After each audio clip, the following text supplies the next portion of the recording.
Well, good evening, everybody. Thank you so much for joining us. My name is Amy Winter, and I am the principal of the Richfield STEM School, and I have a team of people here virtually.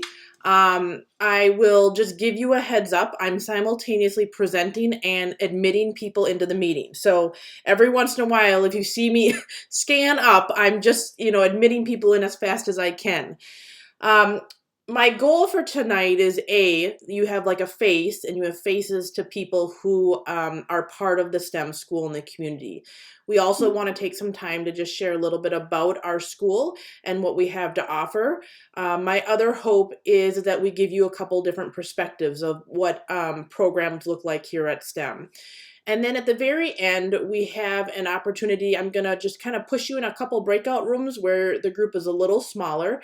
And then you're able to ask questions of the team. And so if you have a specific question that you want to ask a kindergarten teacher or a specialist or a parent. And so we want to make sure that we're available and that we answer any questions that you might have either through the presentation or that you had coming in. So I anticipate that this will take about 30 to 35 minutes as we kind of go through the presentation. So Ryan Melmans is the Dean of Students at the Richfield STEM, and he's also helping me out with just some of the tech components as we're toggling back and forth. But he's going to present the presentation so you kind of have a visual as we talk through some of the pieces. At any point in time, if you do have questions, you're more than welcome to put them in the chat, and I will kind of get to them when I have a pause. Otherwise, you can kind of hold them at the end when we do the breakout sessions, or you'll have some time to just kind of connect with me if you have any questions there. All right, so there we are, Mr. Melmans and myself. And that's just kind of a quick, we're in this virtual world right now, snapshot of just kind of what we've been going through this year. This year we have been offering a full distance program for our families, or we have offered it a in-person hybrid. Similar to a lot of the other schools in the state, we did return to in-person on Monday. So we're kind of reliving another first week of school again, except as some people said, everybody already knows each other. So we definitely have, it's been an interesting year this year. So one of the big pieces, obviously, about our building is our identity as a STEM building. And I would say philosophically, we talk about realizing that at a 5-year-old or a 6-year-old, they're not necessarily going to say, hey, I'm going to be an engineer or I'm going to be a scientist. But what we really hope is we give them exposures and opportunities around science, technology, engineering, and math so that they're open and excited about future opportunities if they choose to continue in those pathways. And so obviously the STEM equals, each of the different categories for science, technology, engineering, and math. And as I kind of go through my presentation, I'll also kind of talk about what does that really look like in our building. So here is just a very quick visual of a general daily schedule. One of the other pieces that I like to let families know is we realize that teaching the whole child is really important. And there's lots of components that go into that. And so we want to start the day with community building with that morning meeting. We do content with math, writing, phonics, reading, science, and social studies. All the kiddos have lunch and recess. Lunch is 30 minutes. Recess is anywhere from 15 to 20 minutes. And then they also have a rotation of specialists.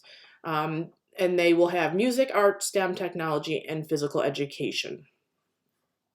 The last thing that we also do when we embed into our work is SEL work, and I'll talk a little bit about it further on in the presentation, but just again, really building our students as individuals, especially during this difficult time, making sure that they feel connected to adults at school, connected to their classmates, and connected to our community as a whole. So if we dig a little deeper into what this really looks like, particularly, so math, and I'll go into a little bit of details, but for math, we use the Bridges math curriculum. We also have a couple supplementary curriculums that we use, which is Project M Cubed and M Squared, and then PETS curriculum. And with our math curriculum, that consists of a part of our curriculum that's called Number Corner, and it's an opportunity for kids to really use the math language and what they're learning and to describe what they're learning. There are the core lessons, and then workplaces are kind of the games and activities to reinforce the learning that they're learning in the lessons.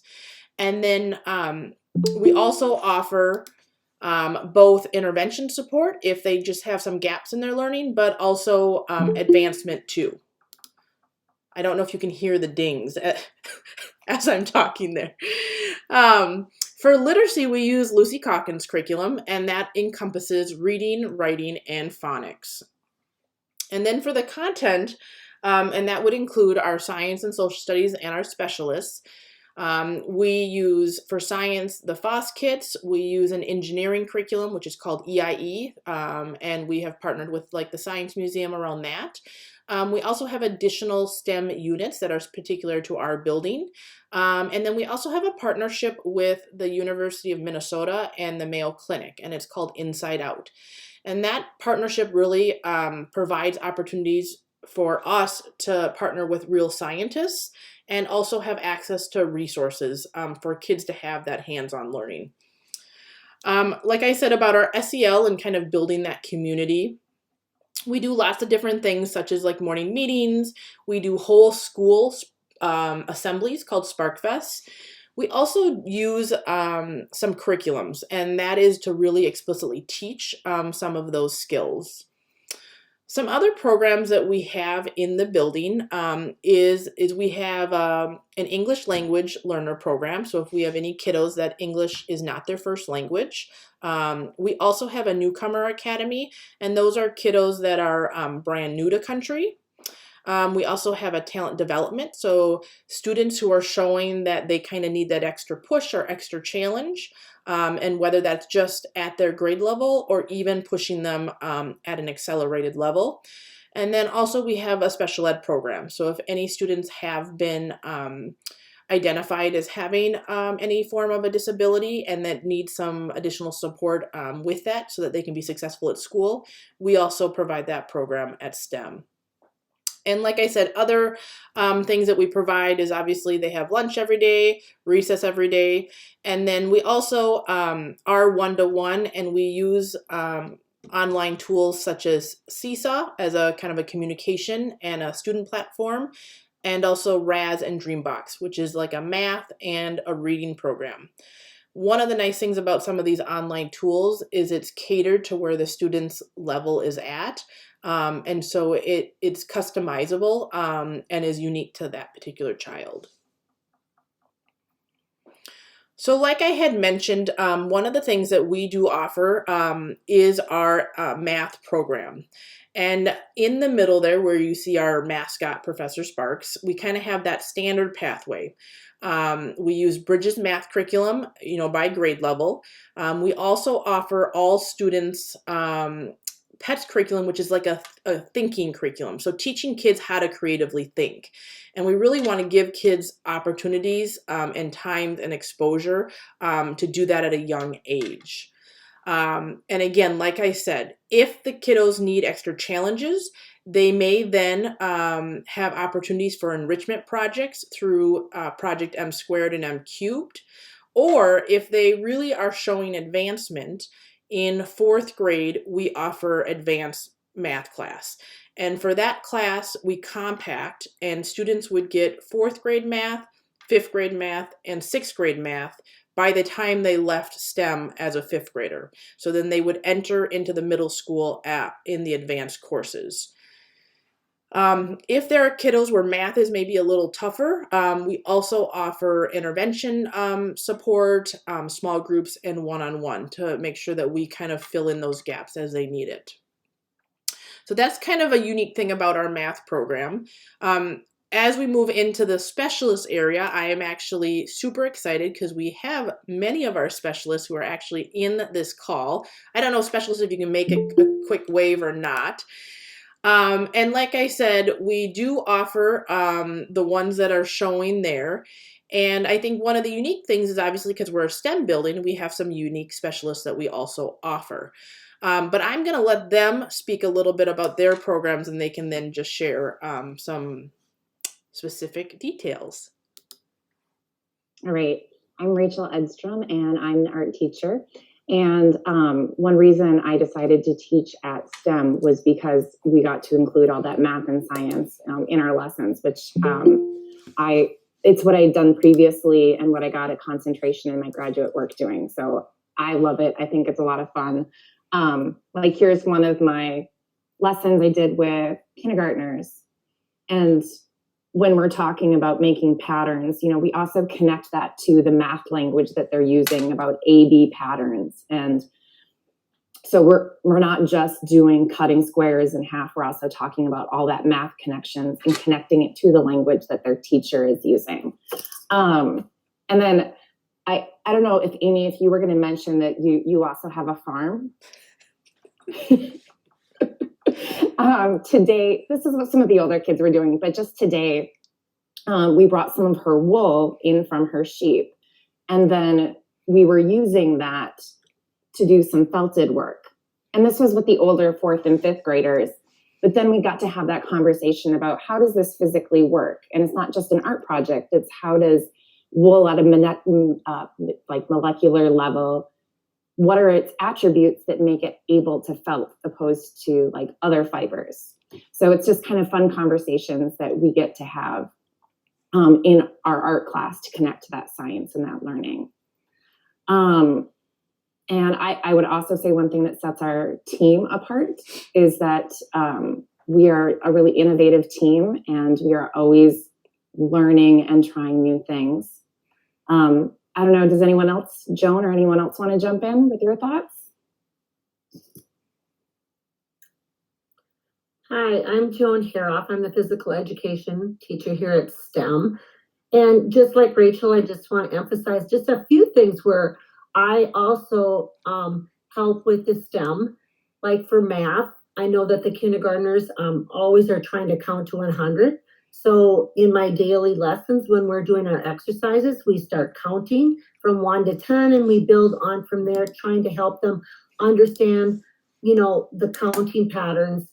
And then for science, I always think for science for us is really exploratory. My kindergarten curriculum is about exploring how our body moves in space, how our body moves when we're manipulating objects. And so they get a sense of that using different kind of equipment and how to move and manipulate it. And one of the highlights this week, if you had a kindergartner on, they would say that we are climbing the cargo net and seeing how far we can get up on the rungs and how strong we are. And that's always an exciting time for the kids in the FIAD program. Gail, did you want to add anything? Hi, I'm Gail Amile. I'm the music specialist here. And I just would like to reiterate that we have a great team of specialists here. We love being in the STEM building, and we love working with the teachers in the kindergarten also. So it's a nice collaboration kind of thing that we do. I also like, for music, we work a lot on the patterning that Rachel was mentioning, and also just the creative process, the process of getting to create things and make things. And I know that Marnie, I think, is here too, so I might hand it over to her. Hello, everyone. I'm Marnie Flitch, and I'm the technology teacher. And you can see in the presentation, there are some students working. They are doing some introductory robotics work in kindergarten. The little bee shapes that are going through the path are programmable, so the students learn about how to make things move and what does sequencing mean, what does looping mean, repeating. So in addition to our robotics at the kindergarten level, as the kids get older, we have other devices. We have something called Ozobots, something called dash and dot robots, and those just get more advanced, of course, as the students get older, so that all of the students K-5 have an opportunity to work with robotics. We also have a green screen production room that's just about completed now. so that we can do some video work and some creative pieces there. And another highlight of the room is our 3D printer. So we're building on skills as the students move up so that when they get to the older grades, they are really understanding the design process and they are able to make objects that they can take home. And just to kind of reinforce what the other teachers have said is we work really hard to make connections to the curriculum that's happening at all the grade levels in the building. And that's really important that we can support what they're doing as well as teaching our own content at the same time. So one of the things that is really great about being a specialist at STEM is we get to see these kiddos grow from the kindergarten age all the way up. And that's just a wonderful thing to see their progress year after year. And it's also to our benefit because we know exactly what we taught them the year before, and we can keep building on all of those foundations. So that's a little bit about the technology at STEM school. Thank you, team, very much. And again, they will be available in a breakout room at the end of this presentation. So if you have other follow-up questions that you want to talk to them, I'm sure they would love to talk to you more about what they offer in their classrooms. So one of the other things I wanted to highlight in this presentation is as we talk about partnerships, not only within the building, but also the partnerships that we have with the community and really knowing that it takes a team to do this work well. I had mentioned, like I said, we have a partnership with the University of Minnesota. We also have other partnerships like with Wood Lake, Reading and Math Corps. We have a very robust and just phenomenal PTO, our parent-teacher organization. Our parents are just huge supports, and we'll talk a little bit about what they do and what they offer and partner with us. And then we also have a partnership with the Sheridan Story, and I know that name has recently changed, but just providing just tangible meals for families that may need that. So one of the other things that we realize as you're looking for schools and as you're trying to find that right fit is not only what does it look like in kindergarten, but what does it look like from a K-5 lens. And so this is just a quick slide sharing with you some of the unique things that each of the grade levels do, whether it's a field trip, whether it's a science project or an engineering project or just unique things that we really want them to experience and build upon those experiences from year to year, that there's something for them to look forward to.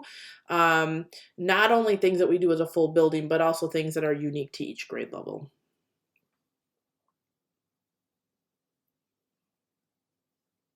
So let's talk a little bit again, specific things about things that are unique to our STEM programming as we are a STEM building. We offer unique math options, both for support and also for acceleration and kind of in between. We provide engineering and science lessons and projects and units.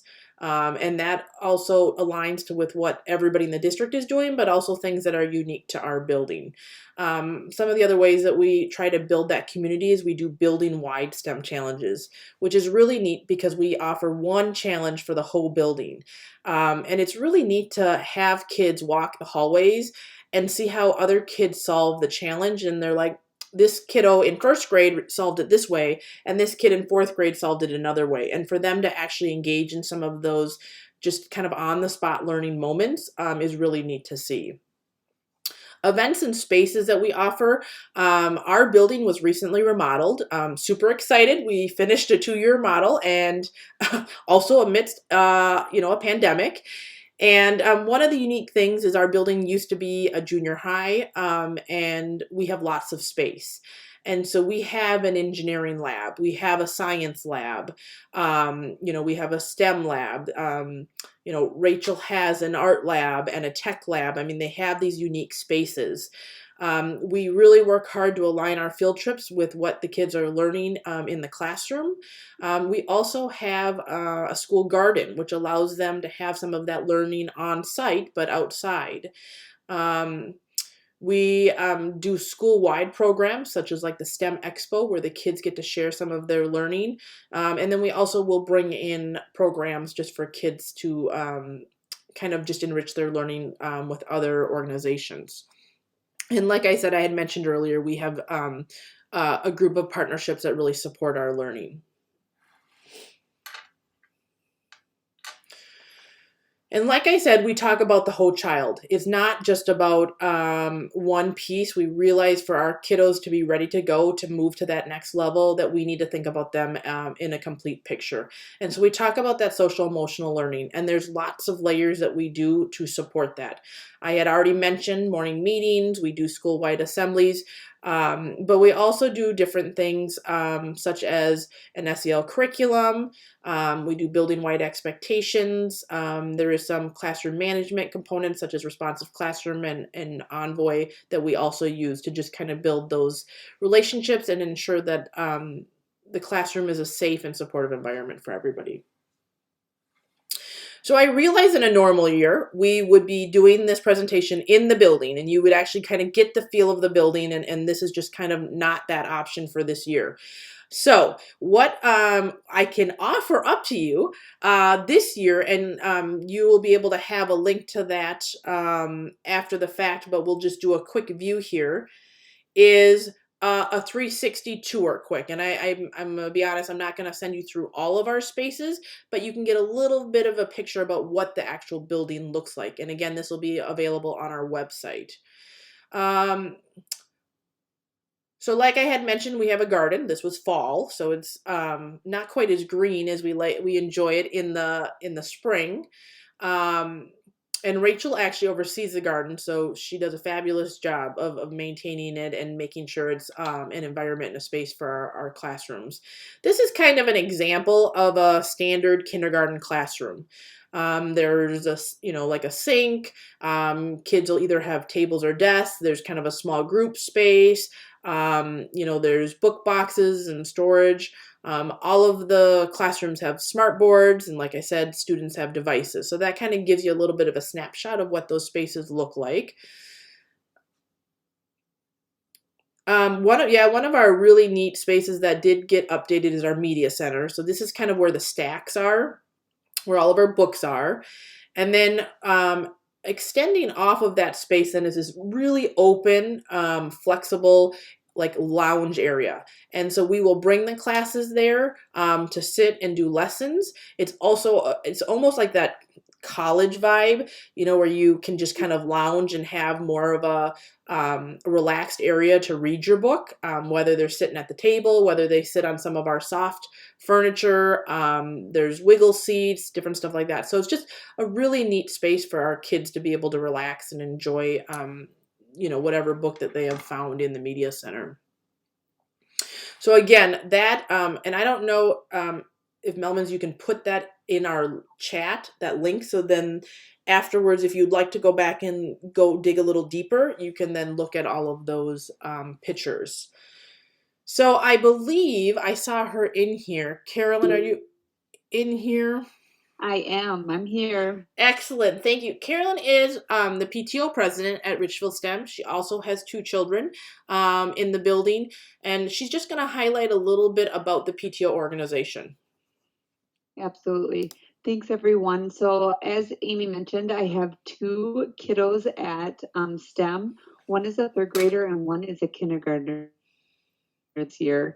And I am president of the PTO. This is actually probably my 2nd year of really getting into the PTO. And the message I want to give to you is that this is an organization that has just become really, for me, a community. It's an extension of the community that my children have at the school and with parents and staff and teachers. That is an organization that meets once a month. And really, we have meetings on Zoom. Right now, we used to meet in person, but we have meetings on Zoom so that they're accessible as we've all adapted through the last year. But really, a couple of things that we work to do in that sense of building community is we raise funds to support kids and staff and students throughout the year. One thing that we do is, you can see those STEM shirts there. That is one of the initiatives that we have for that each kid and student has a shirt to build that sense of community each year. And that's really important to us. We have book fairs.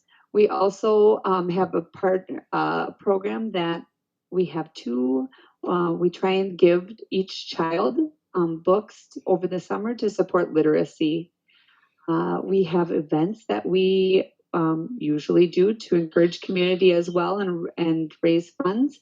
One of the biggest things that we did over the summer was, in collaboration with Rachel, was to have a summer garden and work within that. So that was really a fun time for us to be out into the school and work through helping to keep it beautiful, and work with the staff to support our kids, right? I have some people here, so I'm very sorry, everyone. Just wanted to encourage you to ask questions. Please, my information is here. Let us know if there's anything that you have questions about.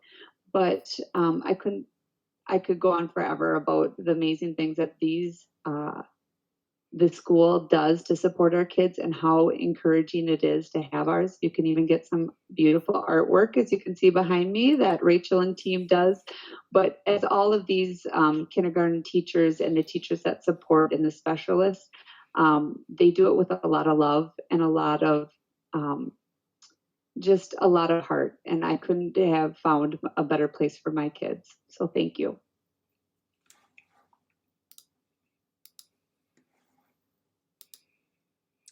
Thank you very much. And again, I'll pop her into some of the breakout rooms so you can ask any further questions directly from a parent to a parent.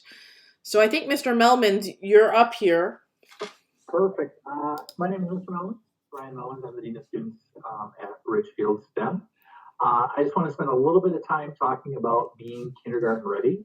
I know families often are wondering, what are some of those benchmarks that we're looking for? And this is just something that is a checklist for families.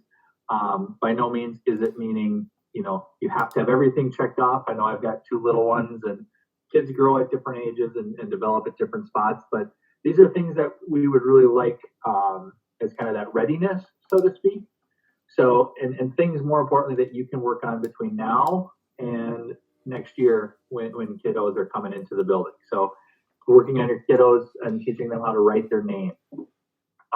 You heard a lot about just counting and building the skills on that. Practicing and recognizing ABCs, making the alphabet sounds, practicing writing those ABCs are all things that the more practice we can do now, the better. And we'll continue building it upon that as kiddos enter into the kindergarten classrooms next year. Some of the fine motor skills, using Play-Doh, as silly as it is, it really does develop those fine motor skills that help develop writing and penmanship and those things. You can work on holding a pencil, cutting paper, playing with Legos. Some of the other components that as kids get older, you sometimes forget about, but I can remember when I had to put on my kids' shoes and teach them left and right and how to tie and how to zip. All of those things start building independence for our kiddos as they get ready to enter into the building, particularly right now in wintertime, right? As kiddos are getting their winter gear on. The ability to be independent is really helpful. Cannot encourage you all enough to read with your kiddos, letting your kids just read stories, even if you've got a picture book, just let them pretend to read the pictures. Great literacy skills that will really help in the long run.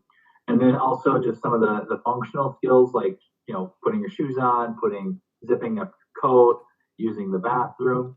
I will let everyone know we do have automatic toilets and they do sometimes startle our children. We work on that and they learn very quickly, but it was actually kind of cute. I did have to walk a group of kiddos from music to the bathroom, and I was standing quite a ways away, but as they were coming out and walking back, they're like, it's sometimes really scary. It was kind of cute.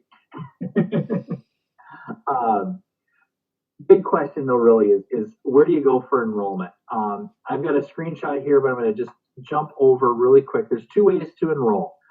If you have a current kindergartner in our building, you can go through Parent View. Just click on that registration in there and update that. Complete the registration. That usually takes 2 to 3 days. I will walk through really quick on our Richfield STEM Public Schools website. If you go over to the Enroll tab, that will click down and you just scroll down a little bit. New families, and the enrollment intake form is right there. And it's just a survey that you can fill out that will help us reach what you need. Just fill that in, get everything done, and hit submit. And then our enrollment specialist will get a hold of you and we'll get you enrolled.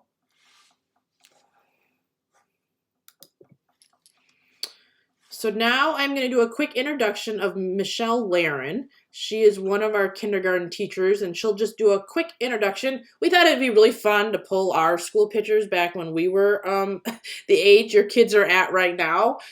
We also realized that we all really liked bangs, and also look fairly similar to what we looked like back when we were like 5. But Michelle, I don't know if you want to do a quick snippet here, and then I can talk about next steps.